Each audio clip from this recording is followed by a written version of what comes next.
Marcus Chen was the perfect best man. Supportive, organized, devoted to groom Kevin Morrison. He'd been Kevin's close friend for 6 months and had earned complete trust until I walked into Marcus's hotel room during a wedding emergency and found photographs showing the impossible. Marcus transforming from a woman named Marcy, the same Marcy who was Kevin's first wife, the wife he'd abandoned 10 years ago with 2 small children, the wife he told his current fiancée Claire didn't exist. This is case 12 in my career as a wedding planner turned reluctant detective. If you're new here, I've solved 11 previous cases, all documented in the Wedding Planner Chronicles playlist on this channel. But this case, case 12, taught me the most complicated lesson. Sometimes the person sabotaging a wedding isn't the villain. Sometimes they're the victim who was never given justice any other way. This is the story of how I discovered a best man was actually the groom's abandoned first wife in disguise, planning to expose him during the wedding toast, and how I had to choose between protecting an innocent bride from sabotage or letting a deadbeat father finally face consequences for abandoning his family. Before we begin today's story, I'd love to know something about you. Tell me, from which city are you watching? Leave your answer in the comments below. Now, take a deep breath, sit back, and let's begin this journey together. The inquiry came through my website in early May, and everything seemed normal. Subject: November 16th, wedding, full planning services. Hi Maya, my fiancée Claire and I are getting married November 16th and would love to hire you for full planning services. We've been engaged for 6 months and are ready to start serious planning. Claire is an elementary school teacher and I'm in real estate development. We want something elegant but not stuffy. Classic but personal. Would love to schedule a consultation. Kevin Morrison, I called Kevin the next day. He was charismatic, warm, enthusiastic about the wedding. Claire is the love of my life, he said. I want to give her the perfect day. Money isn't an issue. I want the best planner, the best vendors, the best everything. Red flag number 1. Though I didn't recognize it at the time. Kevin never mentioned having been married before. Most people in second marriages acknowledge it casually. My first wedding was a disaster, so this time we want... Kevin presented as if this was his first marriage. We scheduled a consultation for the following week. Kevin, Claire, and Kevin's best man, Marcus, all attended. Claire Richardson was immediately likable. Mid-30s, warm smile, elementary school teacher energy, patient, kind, genuinely excited about getting married. She clearly adored Kevin. We met 2 years ago at a charity fundraiser, Claire explained. Kevin was so charming and funny. We've been inseparable ever since. Tell me about your vision for the wedding, I asked. Claire described wanting something elegant and romantic. Historic venue, classic white and gold color scheme, string quartet for ceremony, around 150 guests. Sounds beautiful. Kevin, what's important to you? Kevin smiled. I just want Claire to be happy. This is her day. Whatever she wants, she gets. Textbook groom answer. Nothing suspicious. Then Marcus Chen spoke up. Kevin, you also mentioned wanting to make sure your college friends are included in the groomsmen lineup. Should we talk about that? Marcus appeared to be in his mid-30s, Asian American, with short dark hair styled in a masculine cut, well-groomed facial hair, athletic build. He wore a button-down shirt and jeans, typical casual professional attire. His voice was naturally deeper, masculine cadence. Everything about his presentation read as male. Right, Kevin said. Marcus is my best man. Met him about 6 months ago at the gym. We clicked immediately. He's been helping me plan everything. 6 months is quick to become best man, I observed. Usually that role goes to longtime friends. My longtime friends are scattered across the country, Kevin explained. Marcus lives here, knows the city, has been incredibly supportive through wedding planning. It made sense, not necessarily a red flag. Sometimes circumstance creates fast friendships. Marcus, have you been a best man before? I asked. First time, Marcus said. Big responsibility. I'm taking it. Seriously, he's been amazing, Kevin added. Organized the bachelor party, helped with vendor research, keeps me on track with deadlines. Honestly, Marcus has been more helpful than a wedding planner would be. No offense, Maya. I laughed. None taken. Good best men are invaluable. We spent the next hour discussing wedding details. Marcus took notes, asked thoughtful questions about timeline and logistics. He seemed genuinely invested in making Kevin and Claire's wedding perfect. Red flag number 2. Marcus knew odd details about Kevin's preferences without being told. Kevin, should we make sure the reception playlist includes classic rock? Marcus asked, I know you prefer that over pop music. Kevin looked surprised. Did I mention that? You must have. At the gym, maybe? I guess so. But Marcus's question had been too specific, too certain, like someone who'd known Kevin for years, not months. I noticed but dismissed it. Friends learn each other's preferences quickly. By the end of the consultation, I'd agreed to plan the wedding.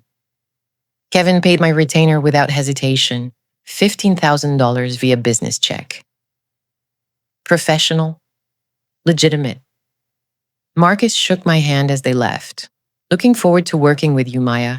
This wedding is going to be special. He had no idea how right he was. Over the next 6 months, Kevin, Claire, and Marcus were model clients. They responded to emails promptly, attended venue tours and vendor meetings, made decisions efficiently, paid deposits on time. Marcus was particularly helpful. He coordinated the bachelor party, managed groomsmen communications, and kept Kevin organized with wedding tasks. But as planning progressed, I noticed small things that didn't quite fit. Observation 1. Marcus knew Kevin's history in suspicious detail. During a September venue walkthrough, the florist asked Kevin about his family. Just my parents, Kevin said. No siblings? Small family, Marcus corrected him casually. You have a sister, Kevin, half-sister from your dad's first marriage. You mentioned her once. Kevin's face tightened. Right, half-sister, I don't see much. Didn't think to mention her. How did Marcus know about a half-sister Kevin barely acknowledged?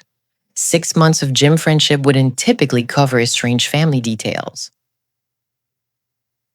Observation 2.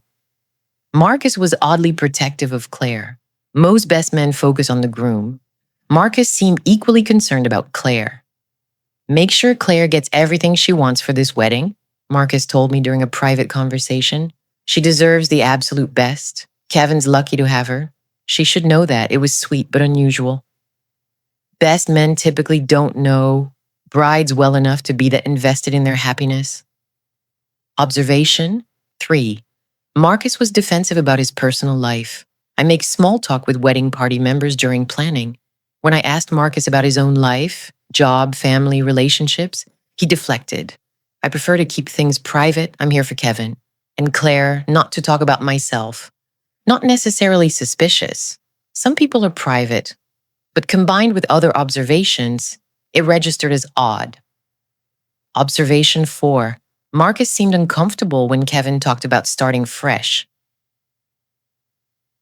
In October, during a tasting menu appointment, Kevin mentioned being excited to start fresh with Claire. New chapter, new life, leaving the past behind.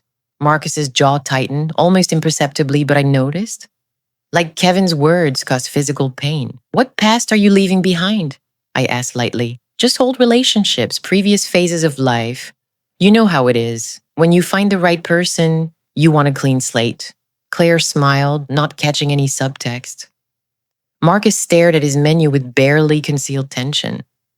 By mid-October, I'd collected enough odd moments to feel vaguely concerned. But nothing rose to the level of alarm. Marcus was unusual, but not dangerous.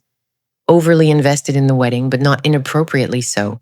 I had no idea I was watching a 10-year revenge plan unfold in real time.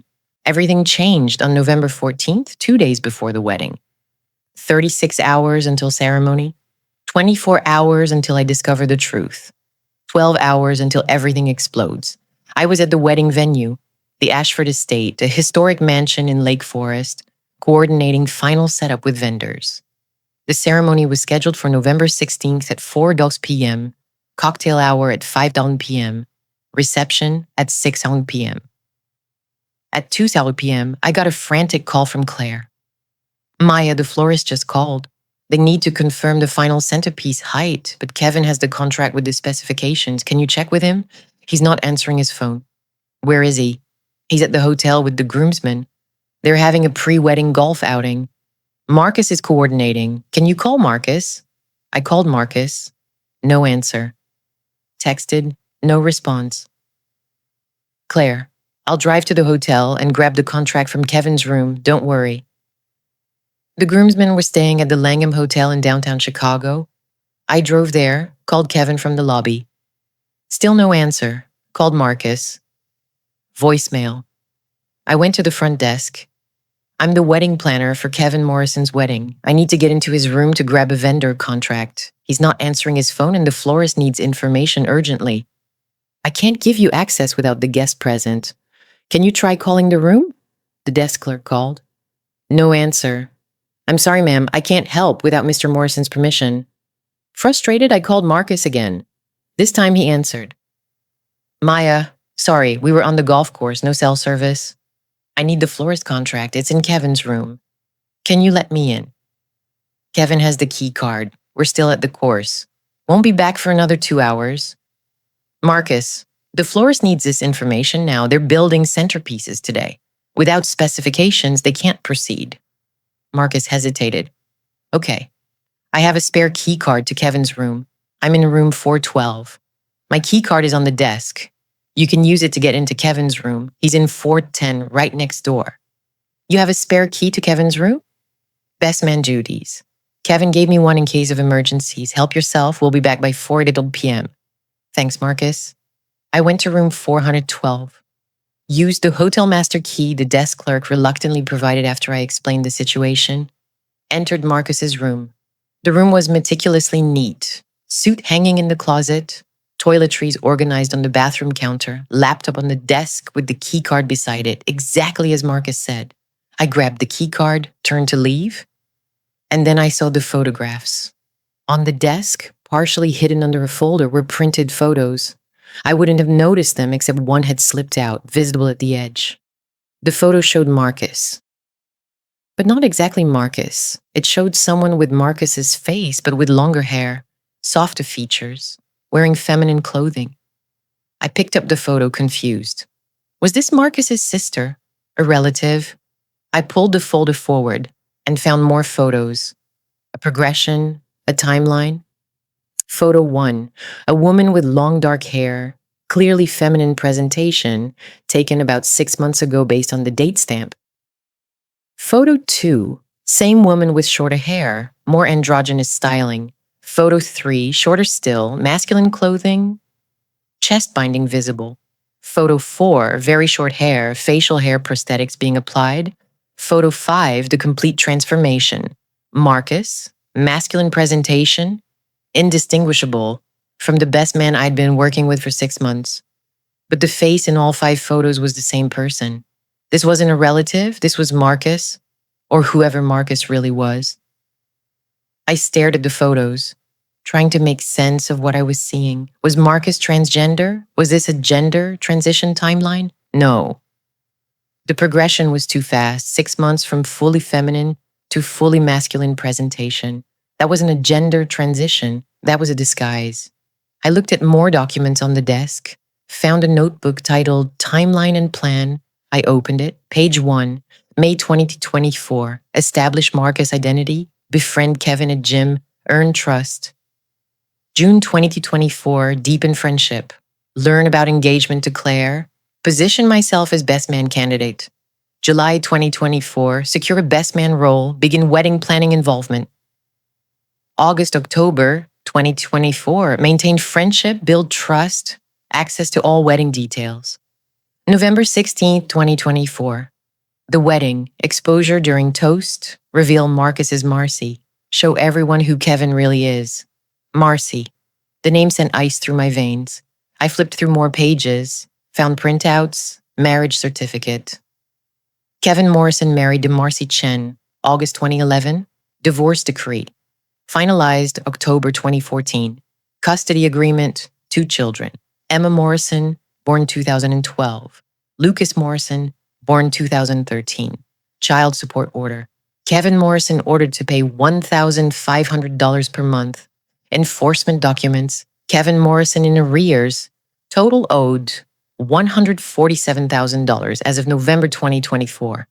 Location orders. Kevin Morrison moved out of state 2015, address unknown. Unable to enforce child support, and photos. Kevin and Marcy on their wedding day 2011. Marcy in a white wedding dress. Kevin in a tuxedo, both looking young and happy. Marcy with 2 small children, dated 2016. Single mother. Exhausted, no Kevin in sight. Recent photos of 2 kids. Emma, now about 11 years old. Lucas, now about 9. Both growing up without their father. I sat down hard on the desk chair, photographs and documents scattered in front of me. Marcus was Marcy, Kevin's first wife, the woman he'd abandoned 10 years ago with 2 small children, the mother to whom he owed $147,000 in unpaid child support. She'd spent 6 months creating a masculine identity, befriending her ex-husband who didn't recognize her, becoming his best man, and infiltrating his wedding to the new fiancé he'd lied to about his past. And in 2 days, during the best man toast, she was planning to reveal everything. I grabbed my phone and photographed every document, every photo, every piece of evidence. Then I heard a key card in the door. Marcy was back early, 34 hours until wedding, 2 hours until Kevin returns, 5 minutes until Marcy realized I know everything. The door opened. Marcus walked in wearing golf attire, face flushed from cold November air. He stopped when he saw me standing at his desk, photographs in hand. We stared at each other for 3 seconds that felt like 3 hours.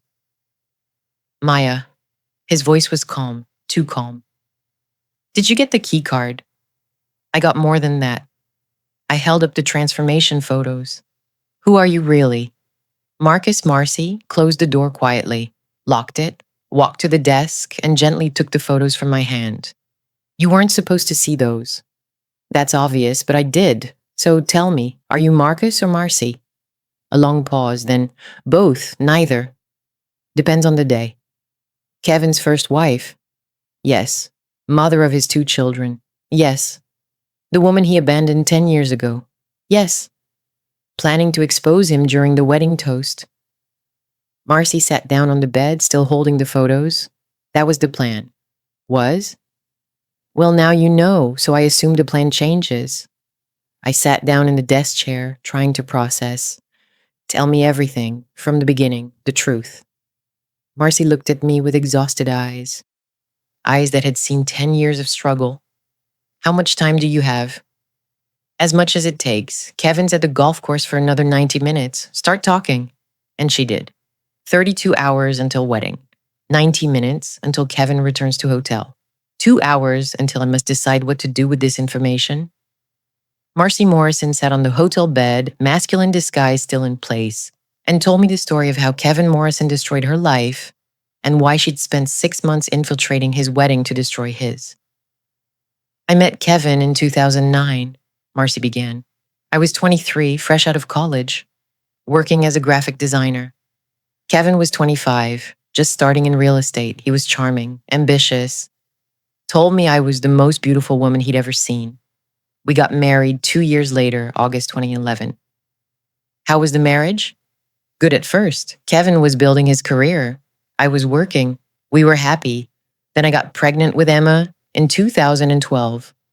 Kevin seemed excited, talked about being a great father. She was born in October 2012. Beautiful baby girl.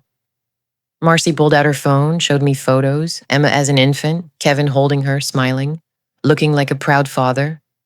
When did things change? And slowly.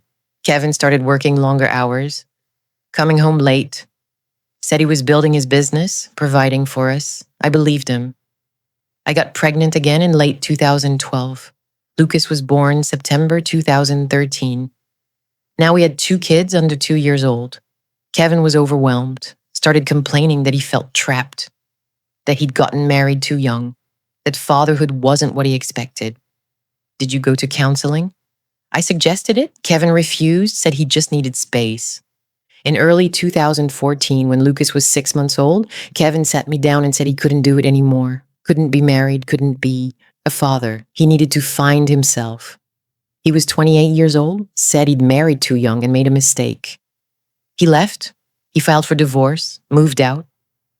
The divorce was finalized October 2014. Kevin was granted visitation every other weekend, holidays shared. He was ordered to pay $1,500 per month in child support. The judge told him clearly, "These children are your responsibility regardless of whether you wanted to be a father." Did he pay? Marcy laughed bitterly. For 3 months, November, December, January, like $4,500 total. Then he stopped. Stopped paying, stopped visiting, stopped calling, stopped existing as far as Emma and Lucas were concerned. What did you do? I went to court, filed for enforcement. The judge issued orders for wage garnishment. But Kevin quit his job and started working under the table, became an independent contractor, opened his real estate business in cash-heavy transactions that were hard to track. He was smart about hiding income. Illegal, though. Completely illegal, but hard to enforce. I spent thousands on lawyers trying to get the child support paid. Kevin would show up to court, claim he was broke, promise to pay. The judge would issue new orders. Kevin would ignore them. This cycle repeated for 2 years. And then, in 2016, Kevin moved. Didn't tell me, didn't tell the court, just disappeared, changed his phone number, deleted social media, vanished. I tried finding him through skip tracers, private investigators, nothing. He'd gone completely off grid. But he was building a real estate business in a different state, under slightly different business names, hiding his assets, living well while I worked 3 jobs to keep our kids fed. Marcy's voice cracked. She took a breath and continued. Do you know what it's like to explain to your children why their father doesn't visit? Emma was 4 years old asking, why doesn't daddy love me? Lucas was 3. I had no answers. What do you tell them? That daddy is selfish? That daddy abandoned you? That daddy thinks his freedom is more important than your existence? What did you tell them? I lied. Said daddy had to work far away. That he loved them but couldn't visit. That it wasn't their fault. I protected Kevin because I didn't want my kids to hate their father, even though he deserved their hatred. How did you manage financially? Barely. I worked as a graphic designer during the day, waited tables at night, did freelance design work on weekends. My parents helped when they could, but they're retired and have limited income. Some months I had to choose between rent and food. We qualified for food assistance, government programs, for single mothers. It was humiliating. Not because there's shame in needing help, but because I shouldn't have needed it. Kevin was making money. He could have paid child support. He chose not to. And Kevin knew you were struggling? He knew. Before he disappeared, I sent emails begging for help. Told him Emma needed glasses, Lucas needed dental work. He ignored every message. After he vanished, I had no way to contact him. When did you find him again? January 2024. 10 years after he left, I was scrolling social media, something I rarely do, and saw a post from a mutual acquaintance from our marriage. The post said, "Congratulations to Kevin Morrison on his engagement." There was a photo. Kevin, looking successful, well-dressed, happy, with his arm around a woman named Claire Richardson. That must have been devastating. It was surreal. For 10 years, I'd been raising our children alone in poverty. Kevin had been building a successful life, getting engaged, pretending his past didn't exist. The caption said they were getting married November 2024. I clicked through to Kevin's new social media account. He'd stopped hiding once he thought enough time had passed. His profile said he lived in Chicago, worked in real estate, was excited to start a family with Claire. Start a family, like he didn't already have one. Exactly, I went through Claire's profile. She's an elementary school teacher, sweet woman. Her post talked about Kevin being the one and how she couldn't wait to have children with him. One post said Kevin told her he'd never been married before and had no kids. He'd lied to her completely. What did you feel? Rage. Pure rage. Kevin had abandoned his existing children, owed me $147,000 in unpaid support, and was about to marry an innocent woman while lying about his entire past. And he was going to get away with it, again. The legal system had failed for 10 years to make him pay. Family court couldn't find him. Law enforcement wasn't interested in small child support cases. Kevin was going to ride off into the sunset with a new wife, have new children, and Emma and Lucas would continue growing up fatherless.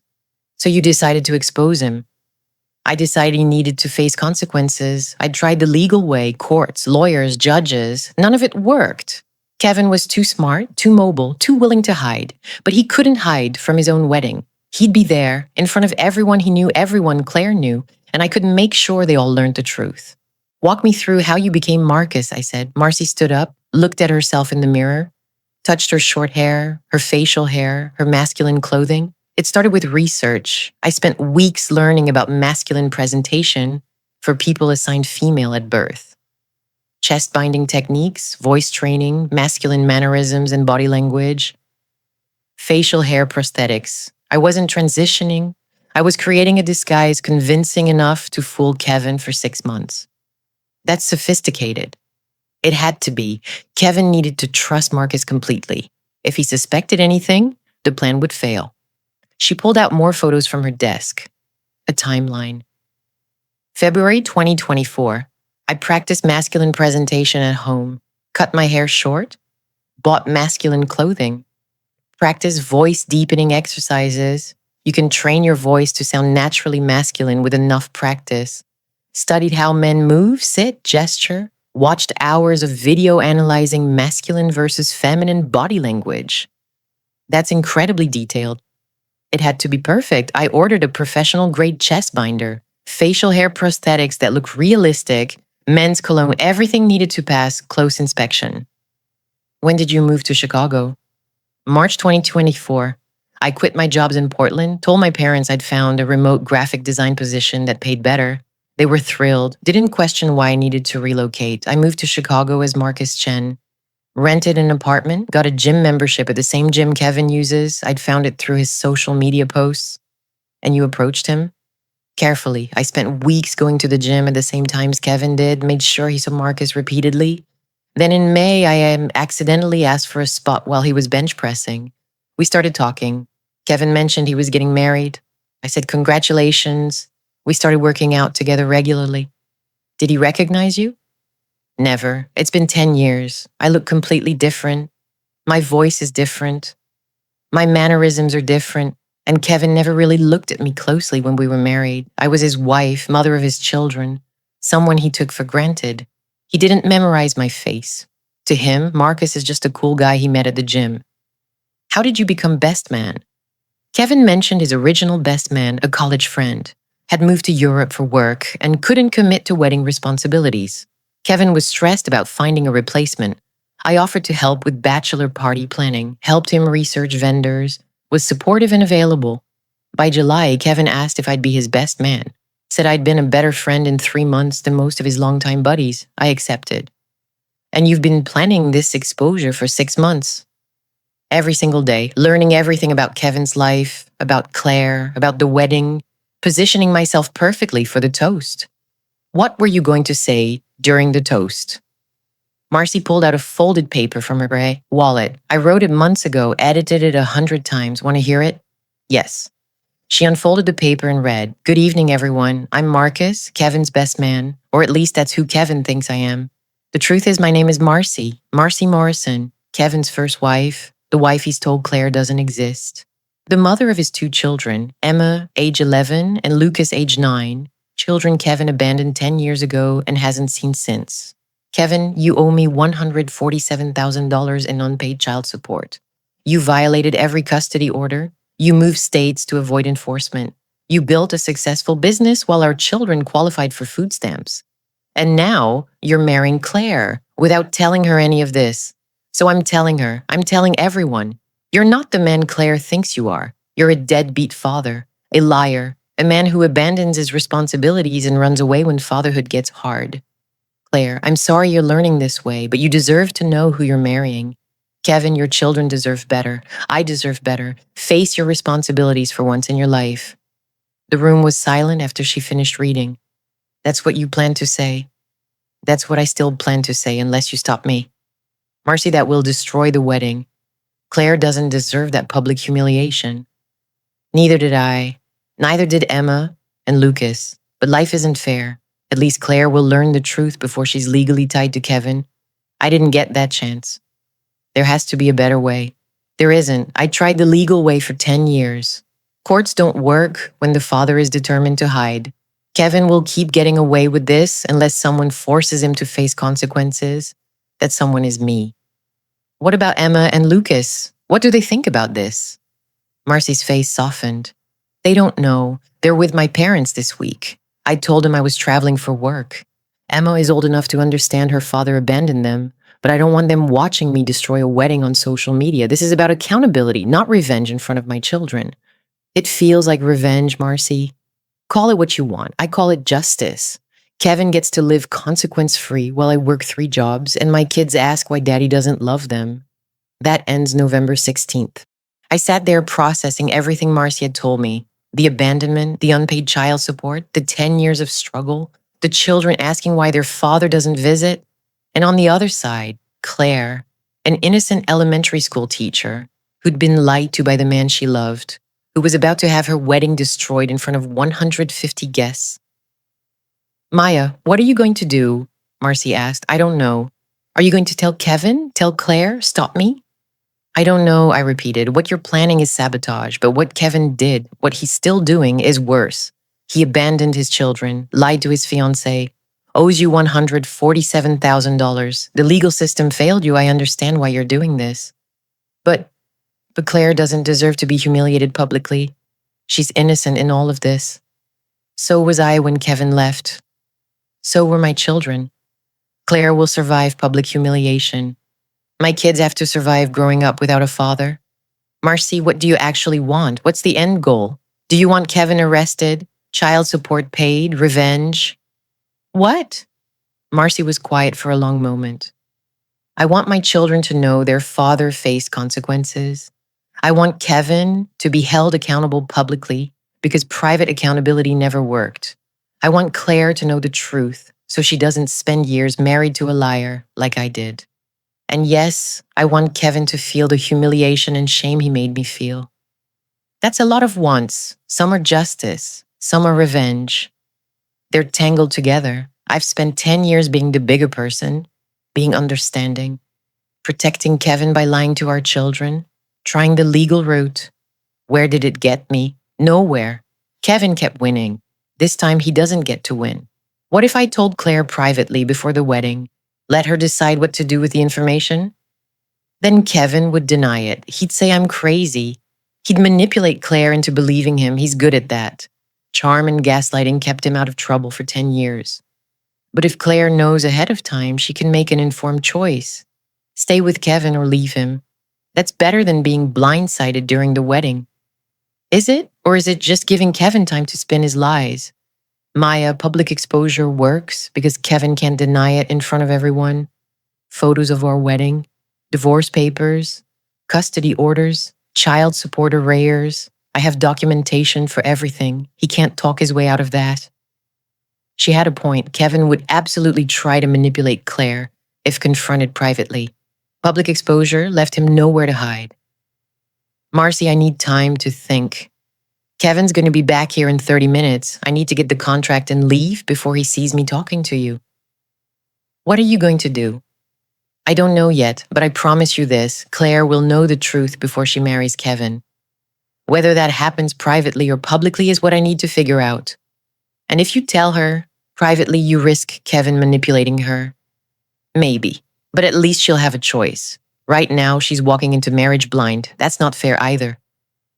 Marcy stood up, walked to the desk, handed me a flash drive. Everything's on here: marriage certificate, divorce decree, custody orders, child support arrears, photos of Emma and Lucas, Kevin's current financial records showing he makes $200,000 a year while owing me $147,000. Give this to Claire if you tell her. She needs to see proof. I took the flash drive. Thank you. Maya, I'm not a monster. I don't want to hurt Claire, but I can't let Kevin get away with this again. He's had 10 years of freedom from consequences. That ends now, whether you help me or not. I understand. Just give me 24 hours before you do anything. Let me talk to Claire first. If she chooses to still marry Kevin after knowing the truth, then do what you need to do during the toast. But give her the chance to make an informed decision. Marcy considered this. 24 hours. But Maya, If you tell Kevin I'm here, if you warn him so he can run again, I'll make sure everyone knows you protected a deadbeat father over his victims. Your reputation will be destroyed. I'm not protecting Kevin. I'm trying to protect Claire. Then we want the same thing. 24 hours. Talk to Claire. Show her the evidence. Let her decide. If she still marries him, I'll assume she's okay with marrying an abandoner, and I'll proceed with my plan. If she calls off the wedding, I get what I want, Kevin facing consequences without sabotaging her publicly. Deal. I grabbed the hotel keycard from the desk and left Marcus's room. Went next door to Kevin's room and found the florist contract in his luggage. My hands were shaking as I photographed the specifications for the florist. But my mind wasn't on centerpieces. It was on the impossible choice I now faced. Tell Claire her fiancé had been lying about his entire past, that he had 2 children he'd abandoned, owed $147,000 in unpaid child support, and had committed his first wife, who was now disguised as his best man, planning wedding day sabotage, or stay silent and let Marcy expose everything during the wedding toast, destroying Claire's special day but ensuring Kevin couldn't manipulate his way out of accountability. Neither option was good. Both would hurt Claire, but one gave her agency and the other took it away. I left Kevin's room and texted the florist the centerpiece specifications. Then I sat in my car in the hotel parking lot and cried. 11 previous cases. 11 times I'd caught criminals and saved innocent people. This was the first time where the criminal was also a victim seeking justice, where stopping her meant letting the real villain win. I called Detective Marcus Rivera. After the identity theft officiant case, he'd told me to call if I ever needed law enforcement. Perspective on wedding situation. Rivera. Marcus, it's Maya Sinclair. I need advice. Confidential. Not sure if this is criminal or just morally complicated. Go ahead. I explained everything. Marcy's disguise, the abandonment, the unpaid child support, the planned wedding toast exposure. Rivera was quiet for a long moment after I finished. That's, complicated. Is what Marcy's doing illegal? The disguise itself isn't illegal. Infiltrating the wedding under false pretenses is ethically questionable, but not necessarily criminal. However, if her plan involves disrupting the ceremony or destroying property, that could be disorderly conduct. And if she's impersonating someone else for fraudulent purposes, that could be identity fraud. She's not impersonating anyone. She created a new identity. Marcus Chen is a real person. It's just Marcy presenting as male. Then legally, she's probably in the clear. Morally, that's above my pay grade, Maya. What about Kevin? Is he breaking laws? Absolutely. Failure to pay court-ordered child support is a crime. Moving states to avoid enforcement is felony child support evasion. He could be arrested. The question is whether anyone wants to pursue charges. Marcy's been trying for 10 years. Different states, different jurisdictions. If she knows where he is now, she could file enforcement in Illinois. We could pick him up, extradite him to Oregon where the original orders were issued, and force him to face charges. How long would that take? Months. Maybe years. Family court moves slowly. By the time it's resolved, Kevin could disappear again. So Marcy's right that the legal system won't work fast enough. Unfortunately, yes. Child support enforcement is notoriously difficult when the parent is determined to evade. What Marcy's doing, public exposure, might be the only way to actually hold Kevin accountable in a meaningful time frame. But it destroys an innocent woman's wedding. It does. Maya, this isn't a case where there's a right answer. You have to decide what you can live with. Protecting Claire's wedding day or supporting Marcy's quest for accountability. Both are valid. Both have costs. Thanks, Marcus. That's not helpful, but I appreciate the honesty. Call me if Marcy does anything illegal. Otherwise, this is a moral decision, not a legal one. Good luck. I hung up and sat in my car for another 20 minutes trying to decide what to do. Finally, I made my choice. 28 hours until wedding. 12 hours until Claire must decide. 4 hours until Kevin learns I know everything. I called Claire at 6:00 p.m. Claire, it's Maya. I need to talk to you about something important. In person, privately, tonight, if possible. Is something wrong with the wedding? Not with the logistics, but there's something about Kevin you need to know before you marry him. What do you mean? I can't explain over the phone. Can you meet me? Somewhere private, without Kevin. Claire was quiet. You're scaring me. I'm sorry. I wish I didn't have to have this conversation. But you deserve to know the truth before you walk down the aisle. Okay, Kevin's out with the groomsmen at the bachelor party tonight. I'm at home alone. Can you come here? I'll be there in 30 minutes. Claire lived in a townhouse in Lincoln Park. I arrived at 6:45 p.m. with the flash drive Marcy had given me and a heavy heart. Claire answered the door looking worried. Maya, what's going on? We sat in her living room. I held the flash drive like it contained explosives, which emotionally it did. Claire, what I'm about to tell you is going to be devastating. I'm sorry, but you need to hear it before you marry Kevin. Just tell me. Kevin has been married before. He has 2 children. He abandoned them 10 years ago. He owes his first wife $147,000 in unpaid child support. And his best man, Marcus, is actually his first wife in disguise, planning to expose him during the wedding toast. Claire stared at me blankly. What? I plugged the flash drive into her laptop. Opened the files. This is Kevin's marriage certificate to Marcy Chen, August 2011. This is their divorce decree, October 2014. This is the custody agreement for their 2 children, Emma, born 2012, and Lucas, born 2013. This is the child support order, $1,500 per month. This is the enforcement records showing Kevin stopped paying after 3 months and owes $147,000 as of November 2024.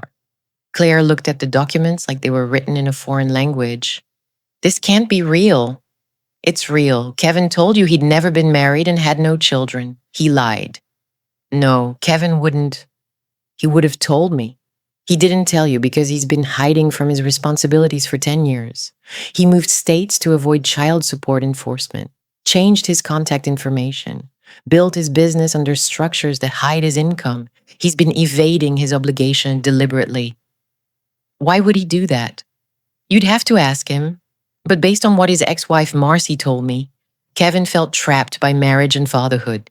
He left when his youngest child was 6 months old, claiming he needed to find himself. He's been running from responsibility ever since. Claire's face crumpled. He has children? I told him I wanted to start a family. He said he'd never had kids and was excited to be a father. That was a lie?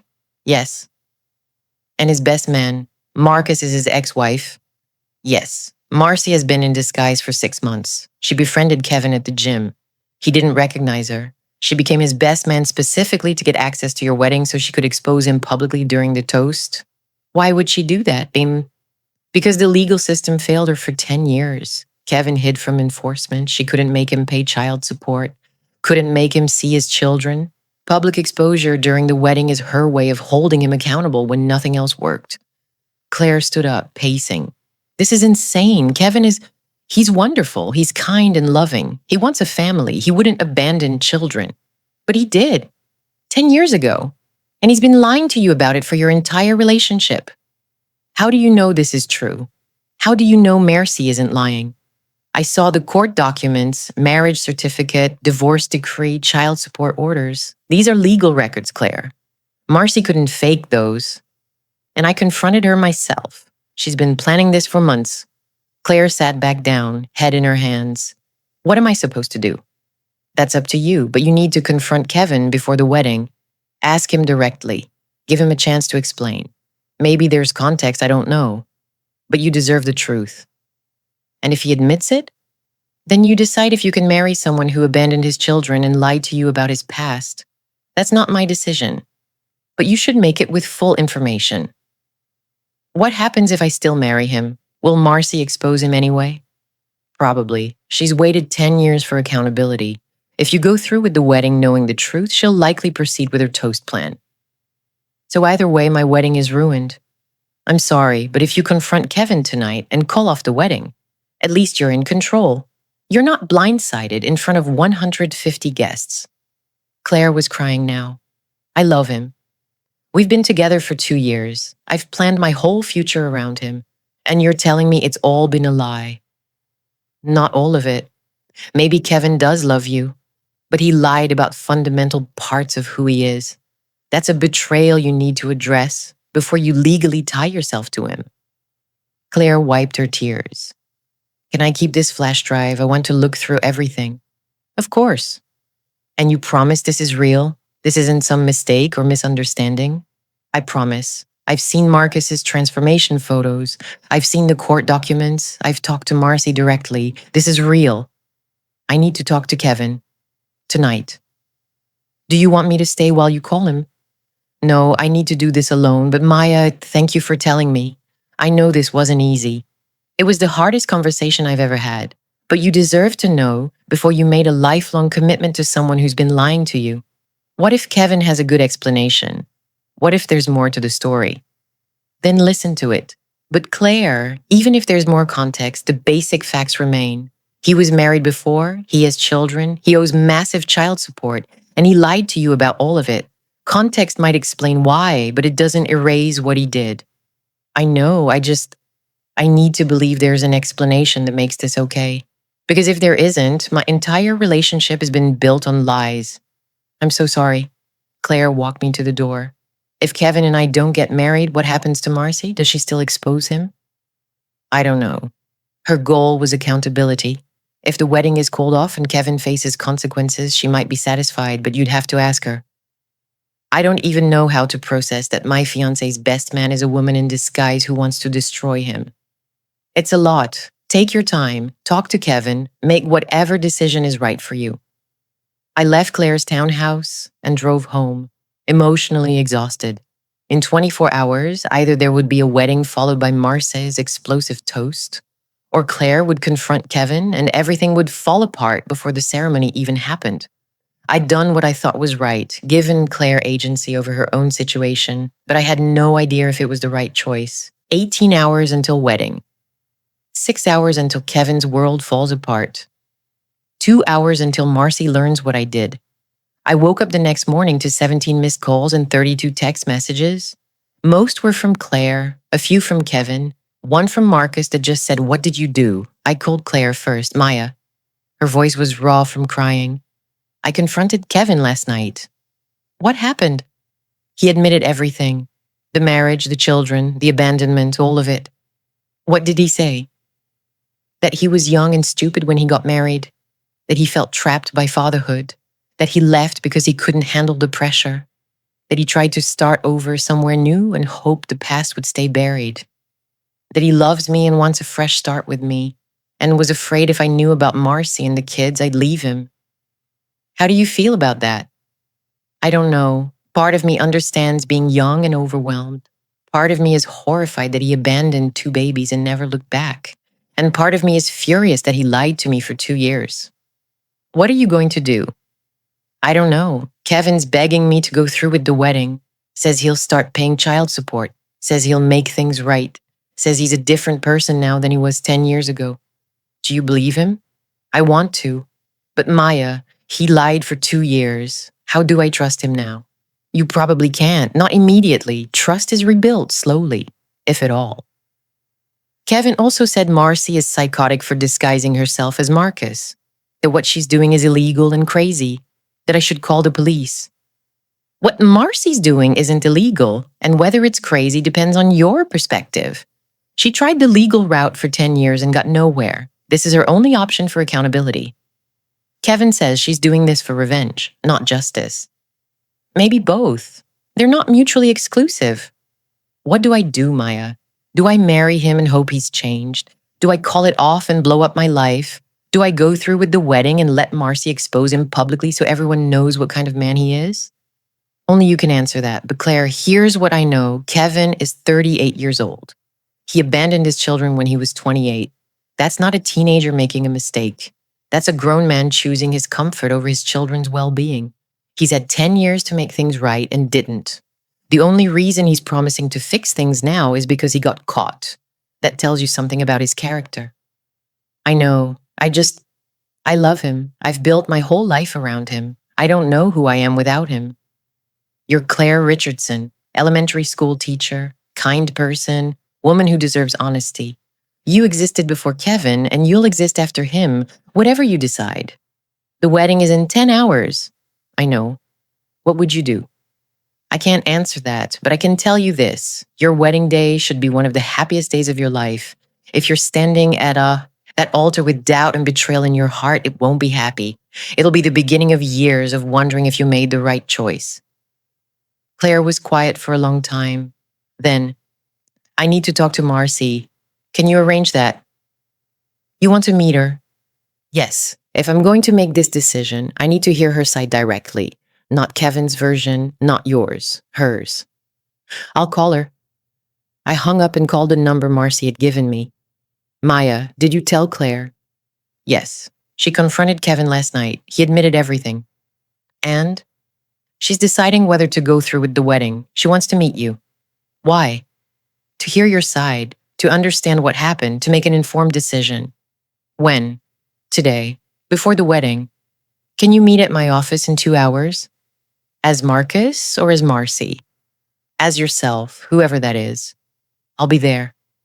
In 2 hours, Claire would meet Marcy face to face. The abandoned first wife and the deceived second fiancé.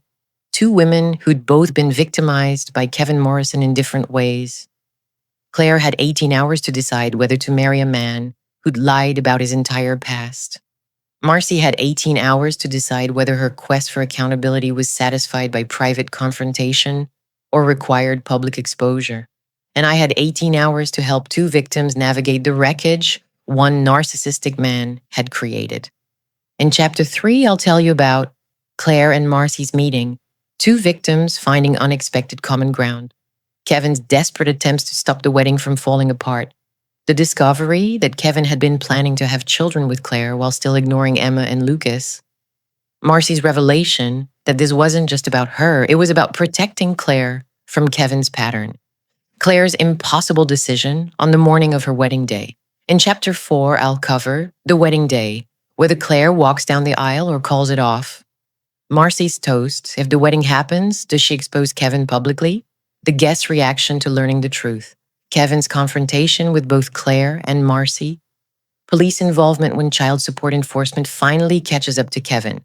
In Chapter 5, I'll share where everyone is now 3 years later, whether Kevin ever paid the $147,000, how Emma and Lucas are coping with learning their father had tried to start a new family, Claire's life after the wedding that almost was, Marcy's journey from revenge to healing, what this case taught me about victims, villains, and the impossible choices we make when justice fails.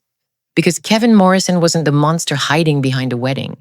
He was the monster who'd been living openly for 10 years, protected by distance and a legal system that couldn't enforce accountability across state lines.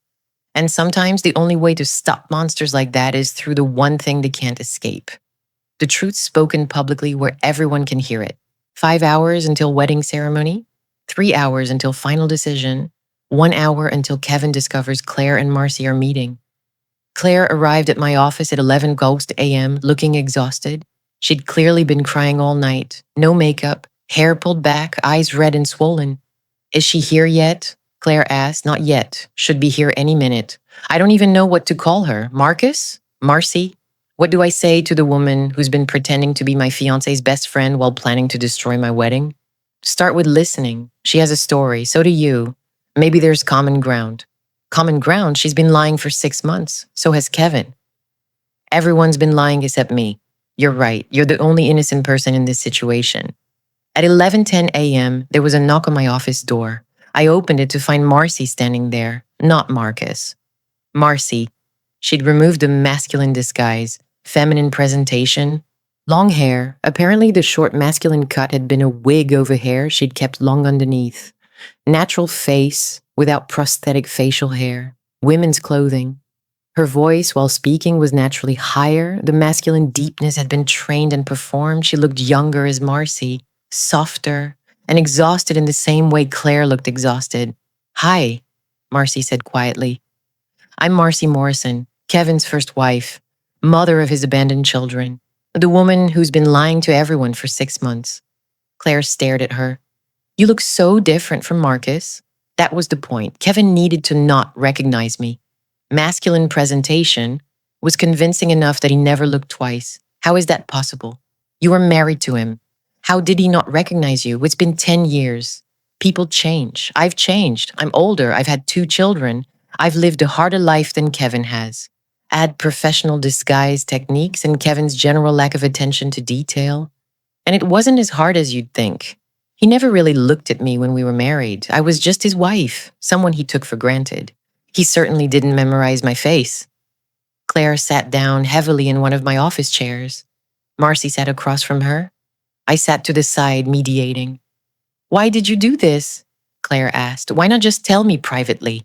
Send me an anonymous email? Why the elaborate disguise and infiltration?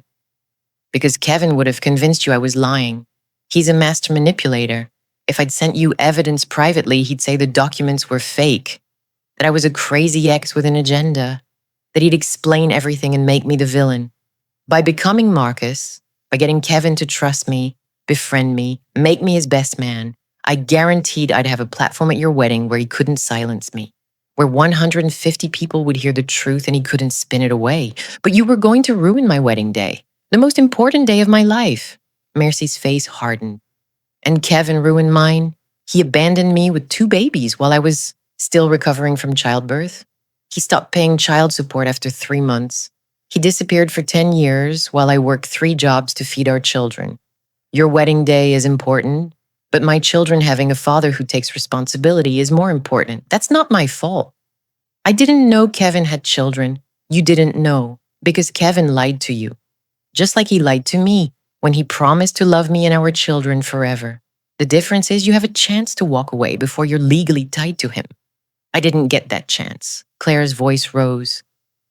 So your plan was to humiliate me in front of everyone I know, make me the laughingstock, destroy the happiest day of my life because you're angry at Kevin? My plan was to expose Kevin. Your collateral damage. I'm sorry about that, but I spent 10 years being polite, being patient, trying the legal way. It got me nowhere. Kevin kept winning. This was the only way to make him face consequences. There had to be another way. Name it, Marcy challenged. I went to family court 18 times, filed enforcement actions in 3 different states, hired lawyers I couldn't afford. Kevin dodged everything, changed addresses, worked under the table, hid assets. The legal system failed me completely. What other way was there? Claire didn't have an answer. I intervened. You're both victims of Kevin's lies. Claire, Kevin lied to you about his past. Marcy, Kevin abandoned you and your children. You're not enemies. You're 2 women who were both deceived by the same man. She was going to destroy my wedding, Claire said. He destroyed my life, Marcy countered. Both of those things can be true, I said. Claire, Marcy has legitimate grievances. Marcy, Claire is innocent and doesn't deserve public humiliation. Can we find a solution that holds Kevin accountable without hurting Claire? Marcy leaned back. What do you suggest? Claire calls off the wedding. Publicly, before the ceremony, she announces that she's learned Kevin lied about fundamental aspects of his life and she can't marry him in good conscience. Kevin is exposed in front of everyone, but Claire controls the narrative instead of you hijacking her wedding. And Kevin just accepts that? Marcy asked skeptically. He'll spin it, make himself the victim, claim Claire overreacted. Not if you're standing next to Claire when she makes the announcement, I said. Not if you reveal yourself as Marcus in front of everyone and confirm everything Claire says. Kevin can't spin it if both his current fiancée and his first wife are united against him. Claire looked startled. You want me to stand next to her and cancel my wedding publicly? I want you to take control of the situation. Right now, you're waiting for things to happen to you. Marcy exposing Kevin manipulating you, but you have power here. You can call off the wedding on your terms with the truth and leave Kevin with no room to lie. And what happens to Kevin? Marcy asked. He faces consequences. Everyone at the wedding learns he's a liar who abandoned his children. His reputation is destroyed. And then you file child support enforcement with the Illinois Family Court. With Kevin's current location and financial information, the court can actually enforce the $147,000 he owes you. Will that work? Marcy asked. I called Detective Rivera this morning. He connected me with family services. If you file in Illinois with Kevin's current address and business information, they can garnish his wages, freeze his accounts, and enforce the full amount. Kevin's been avoiding enforcement by moving. Now that he's settled here, built a business, established residency, he can't hide. Marcy looked hopeful for the first time. I can actually get the child support he owes? Yes. It'll take months to process, but Illinois has strong enforcement mechanisms. Kevin will have to pay. What about Emma and Lucas? Claire asked quietly. His children. I didn't even know they existed until yesterday. Marcy softened. Emma is 11. Lucas is 9. They're good kids, sweet, funny. They've grown up asking why their father doesn't love them. I've spent 10 years trying to protect them from the truth, that their father chose his freedom over their existence. Do they know Kevin's getting remarried? No. I didn't tell them. I didn't want them to know their father was starting a new family while ignoring them. Claire started crying. I told Kevin I wanted children. He said he was excited to be a father, that he'd always wanted kids. He already has kids he abandoned. And he was going to do it again, wasn't he? Have new children with me and pretend Emma and Lucas don't exist? Probably, Marcy said. That's who Kevin is. He wants the image of family without the responsibility, fresh starts without consequences, new children he can perform fatherhood for without dealing with the children he's already damaged. I can't marry him, Claire whispered. I can't marry someone who would do that to his own children. What if we had kids? Would he abandon them too if things got hard? Yes, Marcy said bluntly. Kevin doesn't change. He adapts his lies. But the core of who he is, selfish, immature, incapable of real commitment, that doesn't change. Claire looked at Marcy directly for the first time with something other than anger. I'm sorry for what he did to you. To Emma and Lucas, you deserved better. So do you. That's why I'm telling you this now instead of letting you marry him and discover it years later like I did. Were you really going to destroy my wedding day? Marcy hesitated. Yes, I was angry enough that I didn't care about collateral damage. But Maya's right. You're not my enemy. Kevin is. If we work together, we can expose him without me ruining your day. What do you want from Kevin? If the wedding is called off and he's publicly exposed, will that be enough? I want the $147,000 he owes me. I want him to acknowledge Emma and Lucas exist. I want him to face consequences for 10 years of abandonment. If I get those things, I'll consider it justice. And if you don't get them, then I'll keep fighting. But at least you won't be tied to him legally. At least you'll have escaped. Claire was quiet for a long moment. Then she said, Okay, I'll call off the wedding, publicly, today, before the ceremony. Will you stand with me when I do it? As Marcus or as Marcy? As Marcy, I want everyone to know the truth, all of it. Marcy nodded slowly. Okay, we'll do it together. 4 hours until scheduled ceremony, 2 hours until guests arrive, 1 hour until we tell Kevin. Claire, Marcy, and I spend the next hour planning how to cancel the wedding. The ceremony is scheduled for 4:00 p.m., I said. Guests will arrive at 3:30 p.m. We should make the announcement at 3:45 p.m. After everyone's arrived but before the ceremony begins. Where? Claire asked. The ceremony location. At the front where you and Kevin would have exchanged vows. You address the guests, explain that you've learned information that makes it impossible to proceed with the wedding.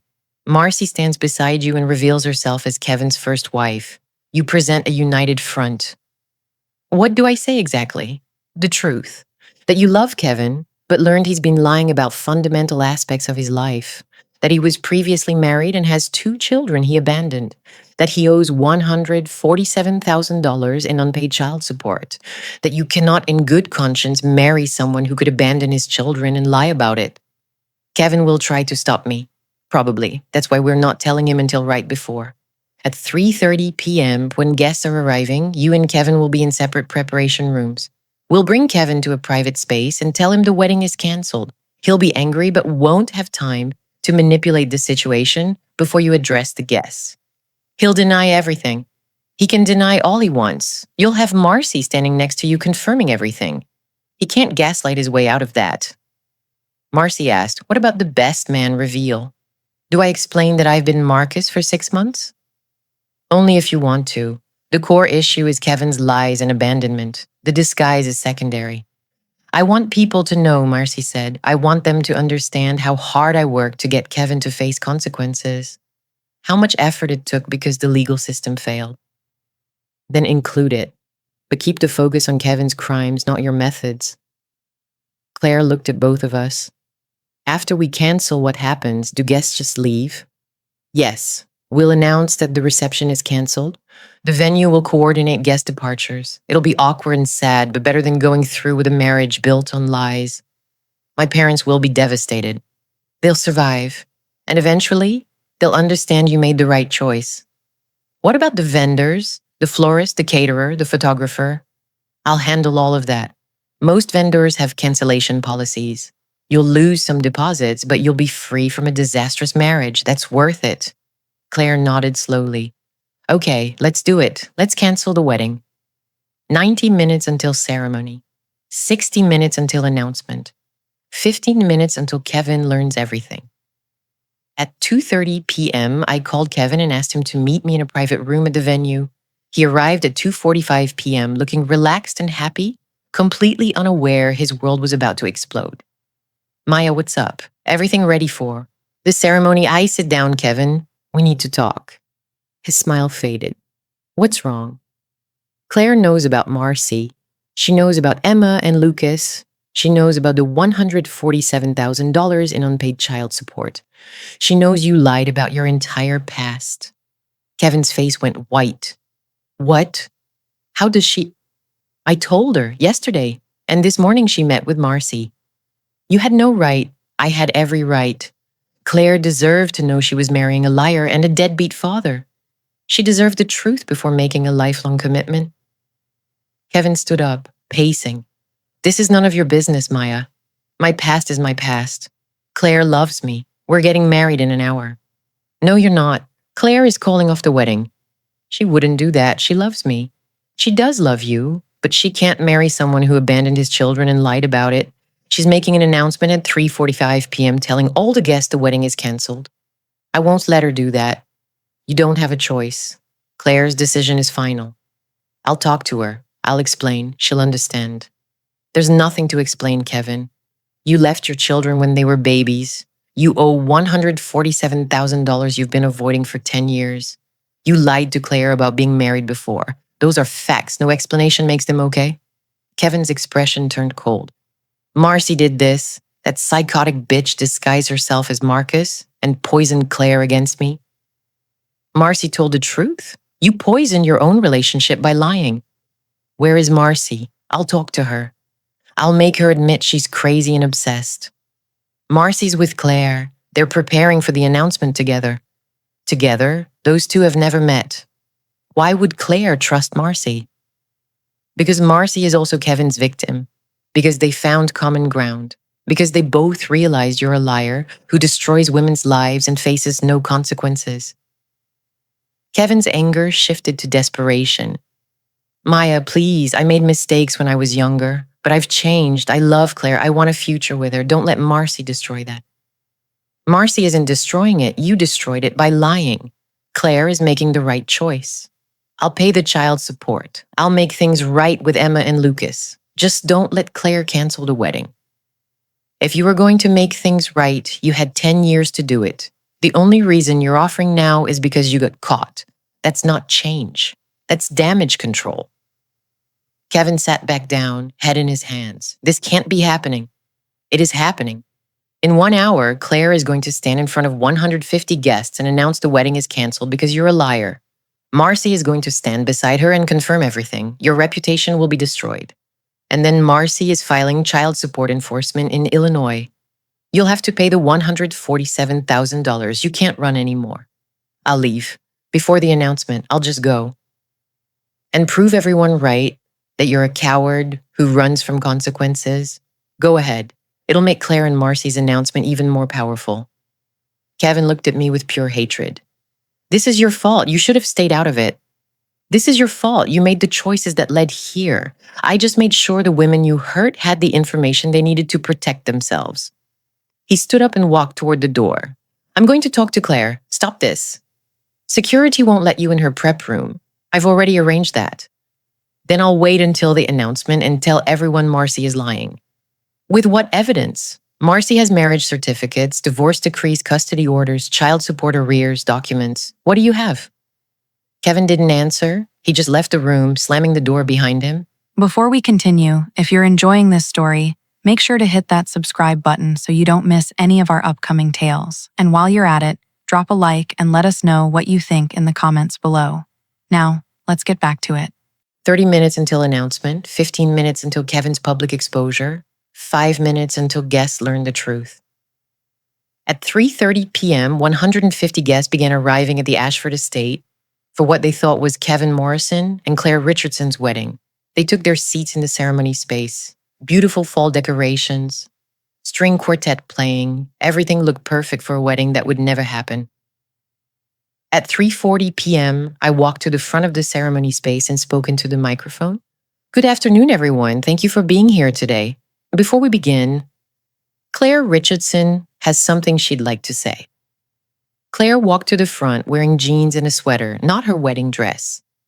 Her parents looked confused from the front row. Marcy walked beside her, not in masculine disguise, feminine presentation, long hair, clearly a woman. Guests whispered, confused about who she was. Claire took the microphone with shaking hands. Thank you all for coming today. I know you're here to celebrate my marriage to Kevin Morrison. Unfortunately, that wedding won't be happening. Gasps from the guests. Claire's mother stood up, looking panicked. Claire continued, voice stronger now.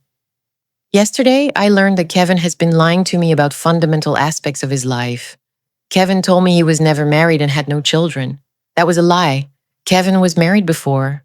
He has 2 children, Emma, age 11, and Lucas, age 9. He abandoned them 10 years ago when Lucas was 6 months old. He owes $147,000 in unpaid child support that he's been evading for a decade. The whispers grew louder. People pulled out phones, some recording, some texting. The woman standing next to me is Marcy Morrison, Kevin's first wife, the mother of his abandoned children. She has documentation of everything I've just said. Marriage certificates, divorce decrees, child support orders. This isn't speculation, it's fact. Kevin pushed through the crowd toward the front. Claire, stop, let me explain. There's nothing to explain, Claire said firmly. You lied about being married. You lied about having children. You abandoned your family. Those are facts. I can't marry someone who would do that. Marcy is manipulating you, Kevin shouted. She's obsessed with me. She's been stalking me. Marcy took the microphone. I haven't been stalking you, Kevin. I've been holding you accountable. For 6 months, I've been in disguise as Marcus Chen, your best man. More gasps. Someone shouted, what? That's right, Marcy continued. I created a masculine identity, befriended Kevin at the gym, became his best man, all so I could get close enough to expose him today. Because the legal system failed me for 10 years. Family courts couldn't make Kevin pay child support or see his children. He moved states, hid assets, avoided enforcement. Public exposure was the only accountability left. Kevin tried to grab the microphone. Security, step forward. I'd hired them specifically for this possibility. You're insane, Kevin yelled. You disguised yourself as a man for 6 months? That's psychotic. I'm a mother who watched her children suffer while their father lived comfortably and lied about their existence. I did what I had to do. Claire took the microphone back. I'm calling off the wedding because I can't marry a liar. Kevin, you abandoned your children. You owe them $147,000. You told me you wanted to start a family when you already have one you're ignoring. I deserve better. Emma and Lucas deserve better. Kevin's face was red with rage and humiliation. Claire, please, I love you. Don't do this. I love you too, but love isn't enough when it's built on lies. I'm sorry, everyone. The wedding is canceled. Reception is canceled. Thank you for coming. Claire walked off with Marcy beside her. Guests erupted into chaos. Kevin stood at the front alone, 150 people staring at him with shock and judgment. His mother rushed forward. Kevin, is this true? You have children. He didn't answer. Just walked out of the ceremony space alone.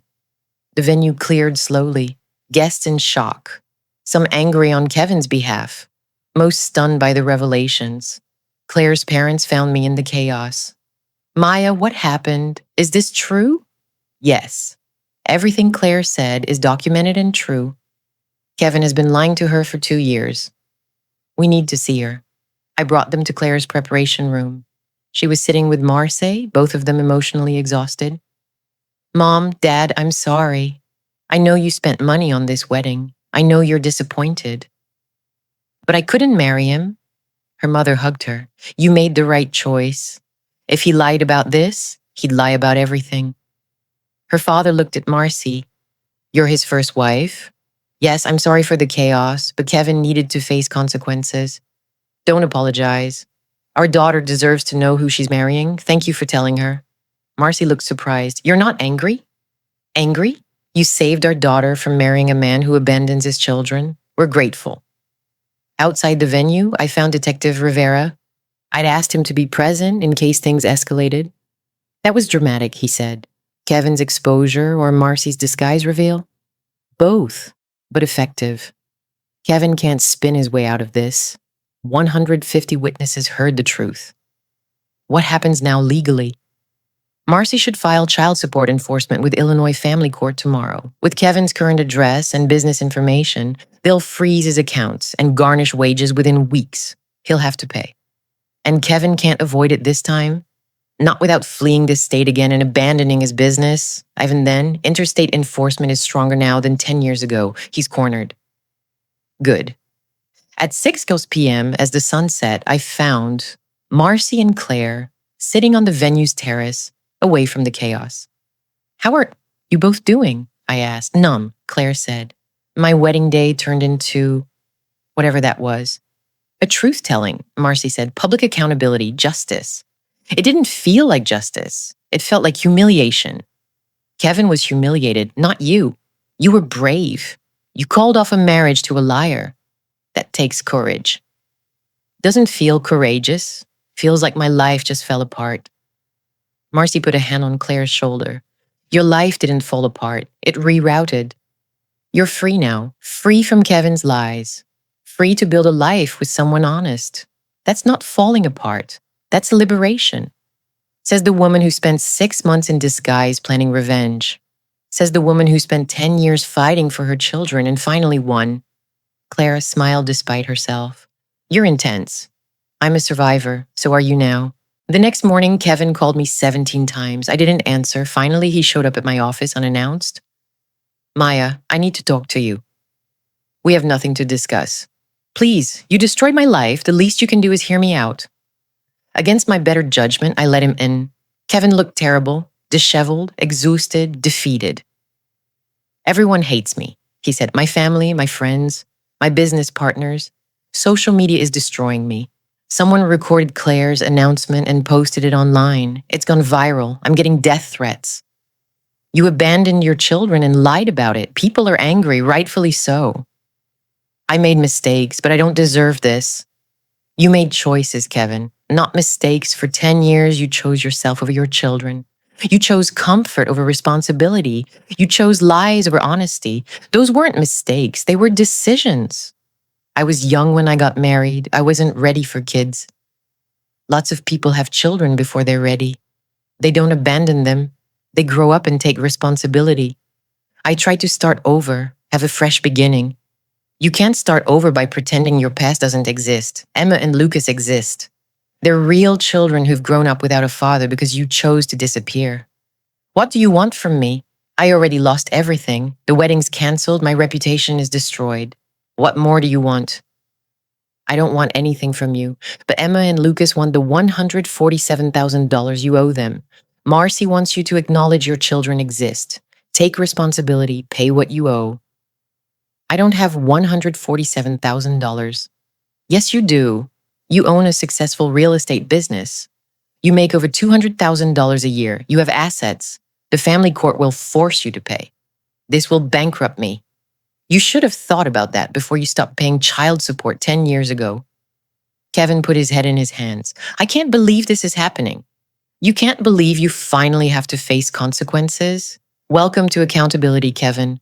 It's unpleasant, but it's what you've owed Emma and Lucas for a decade. I want to see Claire, talk to her. Claire doesn't want to see you. She'll forgive me eventually. We love each other. Love isn't enough when trust is broken. Claire can't trust you. You lied about your entire past. How could she ever believe anything you say again? I'll prove I've changed. Actions prove change. Words don't. Pay the child support, see your children, take responsibility, then maybe you can claim you've changed. Kevin left my office without another word. I never saw him again. 3 years after the wedding that never happened, I received 2 emails on the same day. The first was from Claire. Subject: 3-year update. Thank you, dear Maya. I wanted to update you on my life since November 2024. It's been 3 years since the wedding that didn't happen. 3 years since you told me the truth about Kevin. I was devastated at the time. Angry at everyone, Kevin for lying, Marcy for her disguise, you for telling me, myself for not seeing the signs. But looking back, you saved my life. If I'd married Kevin, I'd be trapped now, probably with children he'd eventually abandon, wondering if I'd made a terrible mistake. Instead, I'm free, I'm happy, I've rebuilt my life. I met someone new. His name is Daniel. He's a middle school teacher. Kind, honest, completely transparent about his past. One previous relationship, no children, no hidden history. We've been together for a year. It's different from Kevin. Slower, more honest, built on trust from the beginning. I'm actually happy. Not the performed happiness I had with Kevin. Real happiness. Marcy and I stay in touch. We're not close friends, but we text occasionally. She's doing better too. Emma and Lucas finally got to know their father, sort of. It's complicated, but they're healing. Thank you for telling me the truth 3 years ago. Thank you for protecting me from a disastrous marriage. You gave me my life back. Claire. The second email was from Marcy. Subject: update from the Morrison family. Maya, Emma, Lucas, and I wanted to thank you for everything you did 3 years ago. The wedding cancellation was the catalyst for massive changes in our lives. Kevin was finally held accountable. Illinois Family Court garnished his wages and forced him to pay the $147,000 in back child support. It took 18 months, but we received every dollar. That money changed our lives. I was able to pay off debt, move to a better apartment, reduce my work hours so I could spend more time with Emma and Lucas. They've gotten to know their father, not in the way I hoped, but in the way that's possible with Kevin. He sees them twice a month. He's awkward and still primarily focused on himself, but he's present. That's more than we had for 10 years. Emma is 14 now, Lucas is 12. They're good kids. They've been in therapy processing their father's abandonment. It's a long journey, but they're healing. As for me, I'm no longer defined by Kevin's crimes or my quest for justice. I've moved on, started dating someone wonderful, went back to school for my master's in graphic design, stopped living in survival mode and started actually living. The 6 months I spent as Marcus Chen were the darkest of my life, but they led to freedom. For me, for my kids, for Claire. I don't regret it. Thank you for helping me find a better way than public sabotage. Working with Claire to cancel the wedding was better than the revenge I'd planned. More powerful, less destructive. Tell Claire if you talk to her that Emma and Lucas ask about her sometimes. They know she almost became their stepmom. They're glad she escaped. Sending gratitude, that states Marcy Morrison. I sat in my office reading both emails and cried. 3 years ago, I'd faced an impossible choice. Protect Claire from sabotage or support Marcy's quest for justice. Tell the truth privately or let it explode publicly. I'd chosen to give Claire agency, to let her decide her own fate, to bring Marcy and Claire together as allies instead of enemies. And it had worked. Not perfectly, not without pain, but it had worked. I Googled Kevin Morrison out of curiosity. His real estate business still existed, but was much smaller. His professional reputation had been destroyed by the viral video of Claire's announcement. Many of his business relationships had dissolved. He was active on social media, primarily posting about redemption and second chances and learning from mistakes. The comments were brutal. People who remembered the video calling him out, asking about Emma and Lucas, refusing to let him rebrand as someone who'd learned and grown. According to Marcy's email, Kevin did see Emma and Lucas twice a month. Court-ordered visitation. He was awkward with them, uncomfortable with fatherhood even now, but he showed up. That was progress, even if minimal. He'd attempted to date, but women Googled his name and found the video. His dating life was apparently non-existent. In some ways, Kevin had faced more consequences than many deadbeat parents ever do. Public exposure, financial enforcement, destroyed reputation, forced relationship with his children. In other ways, he'd gotten off easy. He still had his business. He still had his freedom. He'd never faced criminal charges for child support evasion. Justice is rarely perfect, but it was something. Marcy had included photos with her email. Emma and Lucas, now 14 and 12. Emma looked like Marcy, dark hair, strong features, old eyes that had seen too much too young. Lucas looked like Kevin, same facial structure, same smile, growing into the man his father should have been. Marcy's email mentioned they were in therapy processing their father's abandonment, that they asked about Claire sometimes, that they were healing, but it was slow. I thought about what those children had lived through. 10 years wondering why their father didn't want them. 10 years watching their mother work multiple jobs to keep them fed. 10 years of feeling abandoned and unwanted. And then suddenly, after the wedding cancellation went viral, their father was forced back into their lives, not because he wanted to be there, because family court made him. What do you do with a father who abandoned you and only came back because he was legally required to? How do you build a relationship with someone who made you feel unwanted for a decade? There are no good answers. Emma and Lucas were doing the best they could with an impossible situation. Having a reluctant, court-mandated father was better than having no father. But it wasn't the father they deserved. The real tragedy wasn't just Kevin's abandonment. It was that Emma and Lucas would never fully heal from it. They'd carry that rejection forever. Wonder for the rest of their lives if they were worthy of love. Question whether something was wrong with them that made their own father leave. Kevin's crimes weren't just financial. They were emotional and psychological. And 10 years later, even with child support paid and visitation enforced, those wounds were still open. Kevin, Morrison's case exposed a different kind of wedding fraud. Not financial scams or stalking or violence, but the fraud of building a marriage on fundamental lies.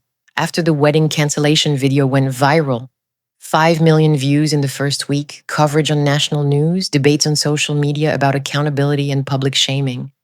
The wedding industry started discussing background disclosure requirements. Some wedding planners began requiring couples to sign affidavits confirming they'd disclosed previous marriages and children to their partners. The goal was to prevent situations like Claire's, where someone unknowingly almost married a person, hiding massive parts of their history. The pushback was immediate.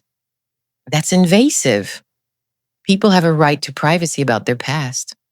Not all previous relationships need to be disclosed, but supporters argued. Major life facts, previous marriages, existing children, absolutely need to be disclosed. That's not privacy.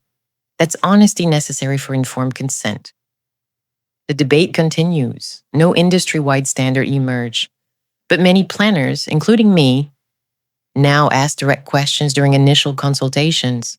Have either of you been married before? Do either of you have children from previous relationships? Are there any aspects of your past that your partner doesn't know about but should? Most couples answer honestly. Some get defensive, a few have walked away rather than answer. That's fine. I'd rather lose clients than plan weddings built on lies. The most surprising development came 2 years after the wedding cancellation. Marcy Morrison became an advocate for child support enforcement reform. She testified before Illinois state legislature about the failures of interstate child support enforcement. How Kevin had evaded responsibility for 10 years by moving states and hiding assets. How family courts lacked resources to track down non-compliant parents. Her testimony was powerful, raw, detailed. My children spent 10 years in poverty while their father lived comfortably, Marcy told lawmakers. I filed enforcement actions in 3 states, hired lawyers I couldn't afford, went to court 18 times, nothing worked. Kevin Morrison moved, changed jobs, worked under the table, the system couldn't catch him. So I had to become creative. I had to infiltrate his life in disguise to force accountability. That shouldn't be necessary. Parents shouldn't have to become private investigators to get court-ordered child support paid. Her testimony led to legislation strengthening interstate child support enforcement in Illinois, better coordination between state family courts, stricter penalties for parents who move to avoid enforcement, improved asset tracking mechanisms, the Morrison Act, named after Emma and Lucas, passed in 2026. It wasn't perfect, but it helped. Marcy had transformed her trauma into a systemic change. Her 10 years of suffering had led to protections for other families facing the same situation. I don't want to be defined by what Kevin did to us, Marcy told me during a phone call last year. But if my experience can help other families, then something good came from it. You've helped a lot of families. The Morrison Act will affect thousands of people. I hope so. I hope no other mother has to spend 6 months in disguise, pretending to be a man just to hold her children's father accountable. I hope the system works better for them than it did for me. Do you regret the Marcus plan? Yes and no. I regret the deception. I regret scaring Claire. I regret the chaos. But I don't regret fighting for my children. I'd do anything to protect them and get them what they're owed. Marcus was what I had to do when everything else failed. Was it worth it? We got the child support. Emma and Lucas have a relationship with their father now, even if it's imperfect. Kevin faced public consequences, so yes, it was worth it. What would you tell other parents in similar situations? Try the legal system first. Exhaust every official option. But if the system fails you the way it failed me, don't give up. Find creative ways to hold the other parent accountable. Public exposure works. Social pressure works. Sometimes shame is the only consequence that matters to selfish people. Claire's email mentioned she'd met someone new. Daniel, a middle school teacher. Honest, transparent. I was curious how Claire had recovered from the Kevin betrayal. How do you trust again after discovering your entire relationship was built on lies? I called Claire and asked if we could meet for coffee. We met the following week at a cafe in Lincoln Park, not far from where she'd lived when she was engaged to Kevin. You look happy, I observed. I am happy, really happy. Not the fake happy I performed with Kevin, real happiness. Tell me about Daniel. He's wonderful, patient, kind. We met about a year after the wedding cancellation. I was still healing from Kevin, not ready to date. But Daniel was persistent in the sweetest way. He asked me out 3 times over 6 months before I said yes. What made you finally say yes? He was honest, completely honest. On our first date, he told me about his previous relationship. Dated a woman for 5 years. They broke up amicably, still friends. No children, no hidden history. He answered every question I had without defensiveness. That level of honesty was refreshing after Kevin's lies. Do you still think about Kevin? Sometimes, not with longing, more with gratitude that I escaped. I see the viral video occasionally when it resurfaces on social media. People still comment on it, still debate whether Marcy was right to do what she did, whether I was right to cancel publicly. I've made peace with all of it. Do you regret how it happened, the public cancellation? No. If I'd canceled privately, Kevin would have spun the narrative, told people I was unstable, or that we mutually decided it wasn't working. Public cancellation, with Marcy beside me, made sure everyone knew the truth. Kevin couldn't rewrite history. That was brave, or it was necessary. I was humiliated in the moment, but I'd be more humiliated if I'd married him and discovered all this years later. After we'd had children, he might abandon. Do you think about Emma and Lucas? All the time. I almost became their stepmother. I would have been in their lives. I wonder what that would have been like. I'm glad I didn't become complicit in Kevin's abandonment of them. Marcy mentioned Emma and Lucas ask about you sometimes. Claire's eyes filled with tears. They do? What do they say? That they're glad you escaped. That they wish you could have been their stepmom in better circumstances. I wish I could know them. But it would be weird, wouldn't it? The woman who almost married their father reaching out years later? Maybe. Or maybe they'd appreciate knowing you cared about them.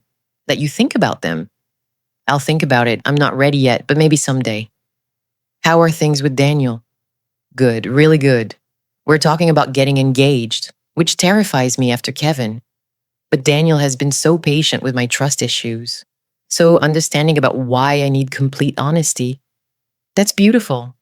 I never thought I'd want to get married again after Kevin. I thought marriage was ruined for me. But Daniel showed me that marriage can be something different, something honest and healthy. When you do get married, I'd be honored to plan it. Claire laughed. I think I'll elope. Small ceremony, no big production. I've had enough wedding drama for a lifetime. Fair enough. This is Case 12 in the Wedding Planner Chronicles playlist on this channel. You can watch all previous cases there. Each case taught me something different about trust, verification, and the darkness that can hide behind wedding planning. But this case, Case 12, taught me the most complicated lesson. Sometimes there are no villains and heroes. Sometimes there are just victims making difficult choices. Kevin Morrison is the closest thing to a villain in this story. He abandoned his children, lied to his fiancée, evaded child support for 10 years. He caused immense harm through selfishness and cowardice. But Marcy's response, creating a masculine identity, infiltrating Kevin's life for 6 months, planning public sabotage, crossed ethical lines too. She lied, she deceived. She was willing to destroy an innocent woman's wedding day for her quest for accountability, and Claire, innocent Claire, who'd been lied to by everyone, had to make impossible choices, cancel her wedding publicly or privately, trust Marcy's story or Kevin's denials, humiliate herself to expose Kevin, or protect herself by staying quiet. There were no good options, just less bad choices. I've solved 12 major cases now. Lauren, saved from being poisoned by Groom. David Chen, exposed as bigamist. The Chen family, immigration fraud. Sarah and Alex, LGBTQ couple forced into heterosexuality performance. Amanda, fake terminal cancer. Tyler, saved from marrying woman faking illness. Jessica, saved from being murdered by Groom for insurance. Claire, saved from being murdered by jealous maid of honor. The Chicago Six, saved from venue scammer. The 347 couples, victims of identity theft officiant, including me. Sarah Mitchell, stalked for 5 years by wedding photographer. Claire Richardson, almost married to deadbeat father who'd hidden his past. Most cases had clear villains, people trying to poison, murder, defraud, or stalk innocent victims. Those cases were morally straightforward. Catch the bad guy, protect the victim. Justice prevails. But Kevin Morrison's case was different. The villain had created victims who became morally complicated themselves. Marcy was Kevin's victim, but also Claire's antagonist. Claire was Kevin's victim, but also potentially complicit if she'd married him knowing the truth. The lines blurred, and I had to navigate that moral complexity while trying to protect everyone I could. Did I make the right choice? Telling Claire privately instead of letting Marcy expose Kevin publicly during the toast? I think so. Claire got to control her own narrative. She and Marcy formed an alliance instead of becoming enemies. Kevin faced consequences without Claire being blindsided in front of 150 guests, but another planner might have made different choices. Stayed silent and let it play out. Told Kevin and given him a chance to come clean. Called the police immediately when I discovered Marcy's disguise. There were no perfect answers, just decisions made with incomplete information and hope for the best outcome. 3 years later, I still think about one question. Was Marcy wrong to disguise herself as Marcus? She lied for 6 months, created a fake identity, befriended Kevin under false pretenses, infiltrated his wedding party, planned sabotage. All of that is deceptive and ethically questionable. But the legal system had failed her for 10 years. Family courts couldn't enforce child support across state lines. Kevin hid assets and income, moved frequently, avoided service of process. Marcy tried everything official, lawyers, court orders, enforcement actions. Nothing worked, so she did what she had to do. She got creative. She used the only tool Kevin couldn't avoid, his own wedding where he'd be publicly present and vulnerable to exposure. Is that wrong? Or is that a mother doing everything possible to get her children the support they're owed? I don't know. I've thought about it for 3 years and still don't have a clear answer. What I do know is this. Kevin created the situation that made Marcy desperate enough to become Marcus. He abandoned his children. He evaded responsibility. He built a life on lies while his kids went hungry. Marcy's response was extreme, but Kevin's crimes were worse. If the legal system had worked, if courts had enforced child support, if Kevin had been forced to take responsibility through official channels, Marcy never would have needed to disguise herself. The failure of institutional justice led to Marcy's vigilante justice. That's the real tragedy. that a mother had to spend 6 months pretending to be someone else just to make her children's father face consequences he should have faced a decade earlier. The system failed. Marcy adapted, and somehow, against all odds, accountability happened. I ran into Claire and Daniel at a restaurant 6 months ago. They were engaged, happy, planning a small elopement in Italy. No big wedding? I asked after what happened last time. No thank you, just us, a judge, a beautiful location, simple. I'm happy for you. I'm happy for me too. Daniel is nothing like Kevin. Completely honest, completely present. It's amazing what a relationship feels like when it's built on truth. What about Kevin? Do you ever hear from him? No. He tried to contact me a few times in the first year after the cancellation, apologizing, asking for another chance. I blocked him. I don't need closure from someone who lied to me for 2 years. I got my closure when I stood at that venue and canceled the wedding. That was one of the bravest things I've ever seen. It didn't feel brave. It felt like survival. But I'm glad I did it. I'm glad Marcy helped me see who Kevin really was. I'm glad you told me the truth, even when it destroyed my wedding. You deserve the truth. Everyone deserves the truth. That's what I learned. Lies might feel safer in the moment, but truth is the only foundation for real relationships. As Claire and Daniel left us restaurant, I thought about all 12 cases, all 12 times where weddings became crime scenes, where planning celebrations became investigating deception. Kevin Morrison wasn't a murderer or a stalker or a con artist. He was something more common and harder to catch. He was a liar, a man who reinvented himself by erasing his past, who built new relationships on the graves of old responsibilities. Those kinds of villains are everywhere, in weddings, in workplaces, in families. People who abandon their obligations and rebuild somewhere else. People who think geography equals absolution. They're hard to catch because they're not obviously criminal. They're just deeply selfish, but sometimes, through persistence, creativity, and the courage of victims who refuse to stay silent, they face consequences. That's what happened to Kevin Morrison. After 10 years of evading responsibility, he finally had to pay. Financially, socially, emotionally. It wasn't perfect justice. Emma and Lucas still had a father who'd abandoned them and only came back under court order. Marcy still had 10 years of struggle that could never be recovered. Claire still had a wedding day that ended in public cancellation instead of celebration. But it was something. It was accountability, and sometimes that's the best you can hope for. Thanks so much for joining us on this journey. If you loved this tale, please subscribe to Tin Tea Tales for more stories like this one. Hit that like button, leave a comment with your thoughts, and check out our latest uploads on the channel. We'd love to hear from you, and we'll see you in the next one.